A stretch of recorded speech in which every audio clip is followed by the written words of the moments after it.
Welcome to TV20 News. I'm Dan Monroe. Coming up on today's news, TV20 Cleveland was there as a mom of 8 gets a new home. Then we stop by Councilwoman Jasmin Santana's Ward 14 holiday party. And then local groups set up special holiday-themed displays in the Rotunda of Cleveland City Hall, each representing a different celebration. But first, I sat down with Michelle Pomerantz, Cleveland's Chief of Education, to discuss the science of reading. Joining me now is Michelle Pomerantz, Chief of Education for the City of Cleveland, and we're talking the science of reading. Michelle, thanks for joining me. Thank you. Thank you for having me. What is the science of reading? What does that mean?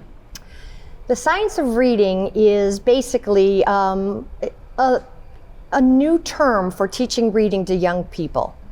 Although it's a new term, it really is an old-style way of teaching reading. I was a Cleveland school teacher, taught first grade for 23 years, and basically it's teaching reading through the use of phonics and decoding words into bigger words. And why they call it the science of reading is that in the last few years, there's been a lot more research that shows how a child gets language, how they acquire reading skills. And there was a big kind of dilemma on whether you learn to read through reading books and kind of looking at the pictures and predicting the text, or if you learn to read through making sounds, letters, and making them work and decoding the English language. And so recently the research has shown that you learn to read the way that I taught reading, the way I learned to read, probably the way you learned to read, where you learned about H-O-T, hot, pop, and you learn to decode the text without worrying about the comprehension of what it meant. And the first 3 years of learning to read, you learn to read so that first, second, and third grade, so that the rest of your grades, you're reading to learn. And for so long, especially in the state of Ohio, there's been sort of anything goes with how to teach reading. And what Governor DeWine did last year was to sign into legislation for state law that requires every school to teach reading in one way, and that is the phonemic awareness phonics reading instruction way. And so right now with our new CEO at Cleveland Schools, they are actually teaching reading one curriculum throughout the district so that every child has that opportunity to learn to read by third grade and read on grade level. Yeah, this is great that you mentioned phonics, because growing up, I had my phonics workbook in grade school, but it seems the word phonics disappeared from the education for a long time. It's great to bring that back, because now they're starting to realize it works. It works, it worked, and it really helped us learn more about the whole idea around dyslexia and all the different teacher development preparation that we need to have so that we have one opportunity for every child to learn how to read by third grade. And while the Cleveland Schools has done a great job, they've increased their achievement scores, 3 stars for the first time in district history, the literacy star is still a 1-star rating. And so that's why Mayor Bibb pulled together the CEO of Cleveland Schools, all the leaders around reading education, not just in the city of Cleveland, but regionally, to come together to learn more about a Science of Reading Summit, to know what we're doing and how we could create pathways, not to get in the way of what's happening in the classroom, but to support teaching and learning in the classroom in a side-by-side approach. I'm glad you mentioned Mayor Bibb, because he's a key component to all of the reading. This is part of his agenda. Talk about that. So the mayor's agenda has, if you see, he took his oath of office in his local library. Reading was so important to him and was his ability to connect and to achieve on the outside world by going to the place that he loved and felt most safe, which was his local library. After the school day, that's where he would always go.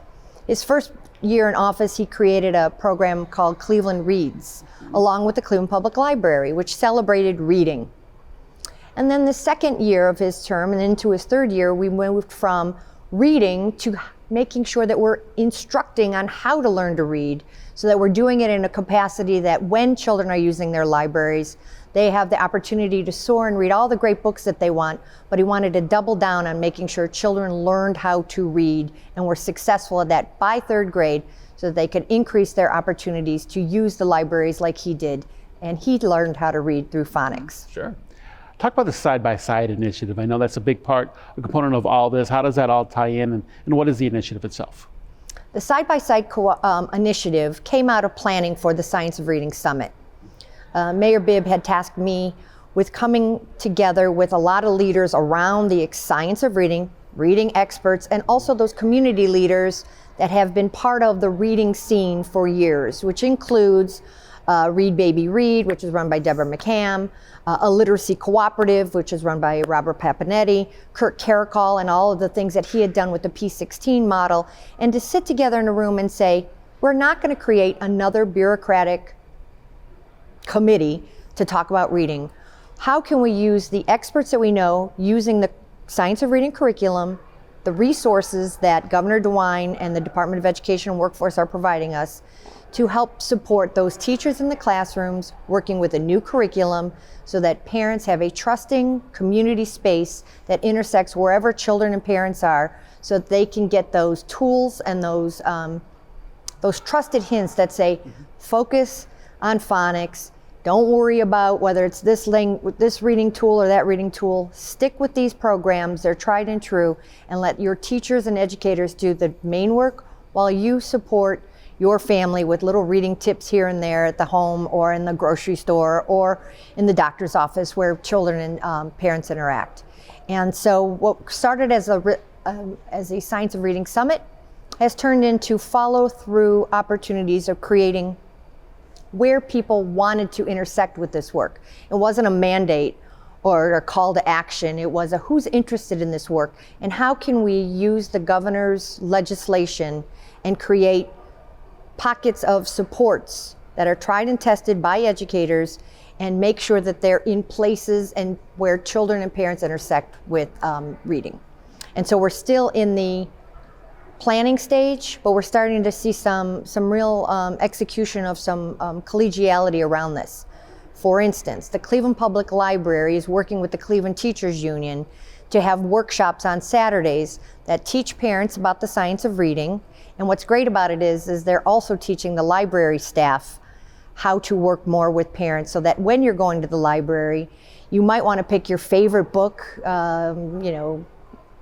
Chicka Chicka Boom Boom, but you're also going to pick a decodable book that helps you read those early reader primers that say, Mom and Pop sat on the box, so that you're learning those little literacy decodable books. And so we're seeing that partnership happen. We're also seeing a literacy cooperative work on creating some, and they're part of the Imagination Library, the Dolly Parton Imagination Library. They're focused on literature and good quality books, but they're also working with those parents to make sure that if they have a kindergarten through third grader, that they have tools that have been created that help with that decodable book part too. And so it brings in teachers, parents, community members, and literacy experts in a way that understands it's side by side. One road that has the classroom instruction, we don't get in the way of that, but then the other road helps with the parent ambassadors for the Cleveland Public Schools, the charter schools, the Catholic schools, understanding that these reading tools and kits are not new, they're not tricky, they are part of what you should be doing daily with your child. That's amazing. That's a lot too, and there's going to be a lot more coming up with TV20 on the reading, on everything, on Side by Side and everything reading, because it's so great. Yeah. But if people watching at home want more information, where can they go?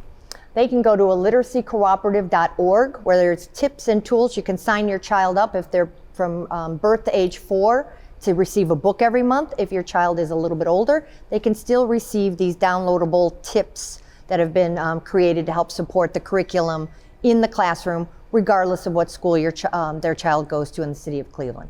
All right. Michelle Pomerantz, Chief of Education, it's so nice to talk to you again, as always. And stay tuned, there's more TV20 news coming up next. Thank you. Hey, who's hungry? Food for Thought is a show I host at the Greater Cleveland Food Bank's Community Resource Center Training Kitchen. On each episode, we'll learn about good nutrition as chefs prepare a delicious dish that you can make at home. Watch Food for Thought right here on TV20 Cleveland or anytime you like on the TV20 Cleveland YouTube page. New episodes drop monthly, so hit that subscribe button so you don't miss out on all the deliciousness. We'll be back with more TV20 news right after this.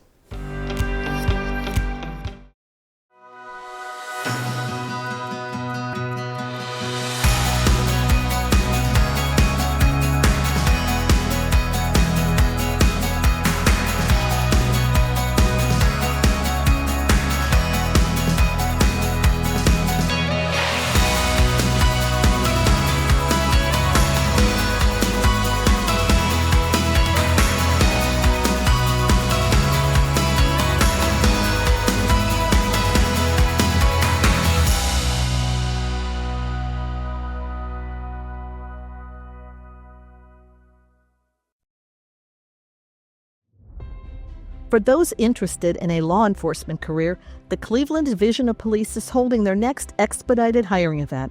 The hiring event is designed to streamline the application process, allowing applicants to complete several steps in a single day.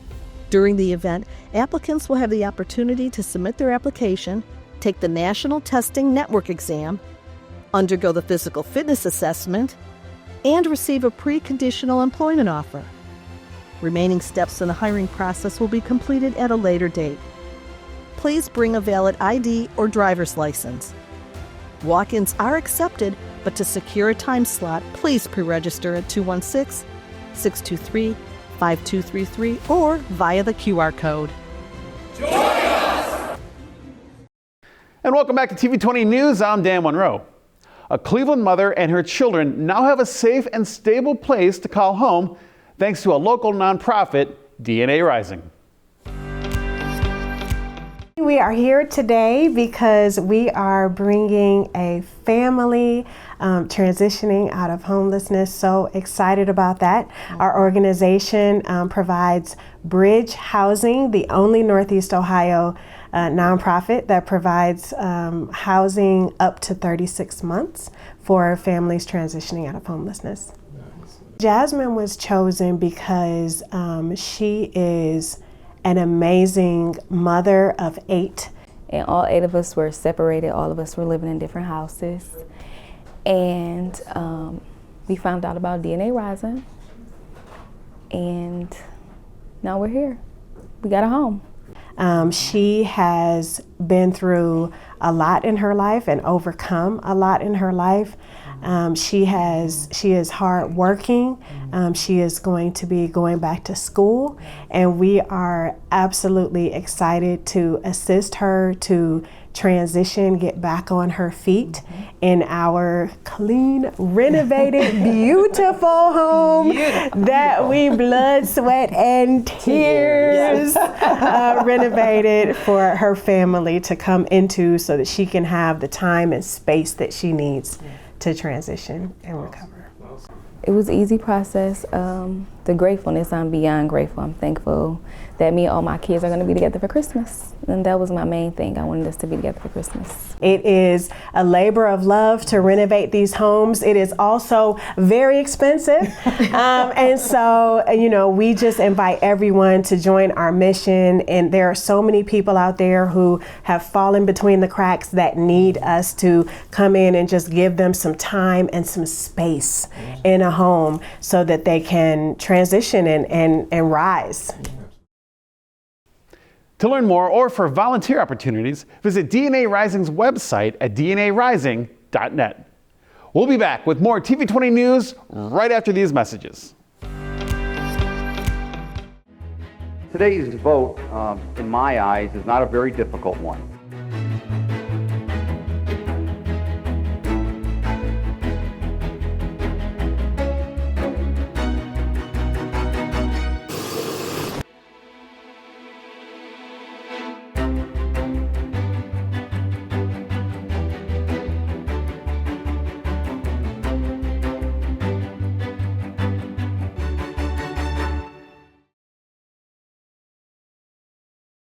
Hi, my name is Elizabeth Kupchak.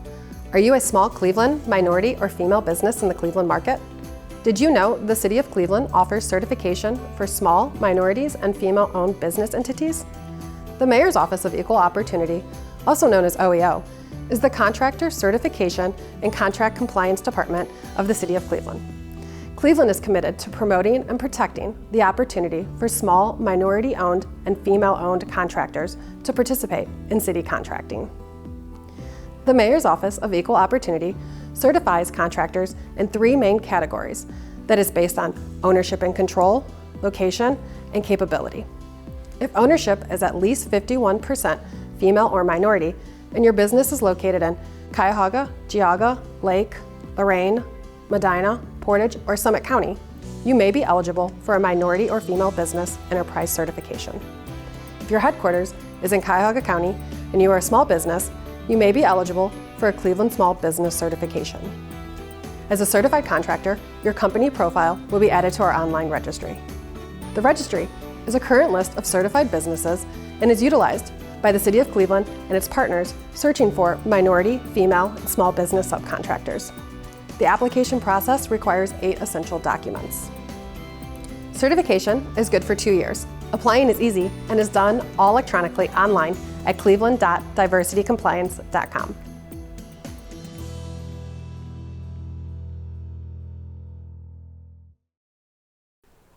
Welcome back to TV20 News. I'm Dan Monroe. Let's head over now to Central Via 25 for Councilwoman Jasmin Santana's annual Ward 14 holiday party.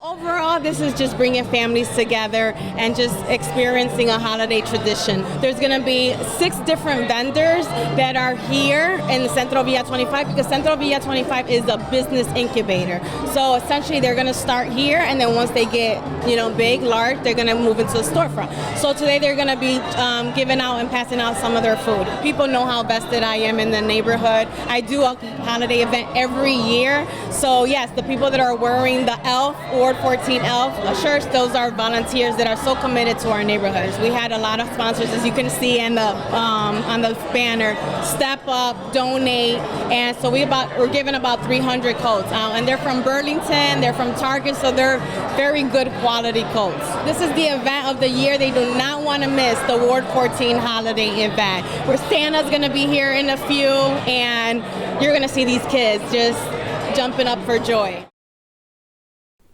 There are many celebrations going on during this time of year, and the City of Cleveland is showcasing a few of them. 3 local organizations stopped by Cleveland City Hall to set up tables displaying decorations and artifacts showcasing how they celebrate their respective holidays. The first was the Jewish Federation putting out items representing Hanukkah, a celebration of 8 days. So we celebrate Hanukkah with gifts, with gelt, which are chocolate coins or money. We use oil in a lot of the foods we eat. So we have potato latkes, which are potato pancakes. We have what's called safganiot, jelly donuts. And we play a game called dreidel. Next was the table representing Kwanzaa, a celebration of joy, life, ancestors, and 7 principles in the African American community. Unity and self-determination, ujamaa, collective working responsibility, cooperative economics, nia, purpose, kumba, creativity, and then we end with imani, faith. Okay, the candles represent the 7 principles on this particular table. We light a candle each night.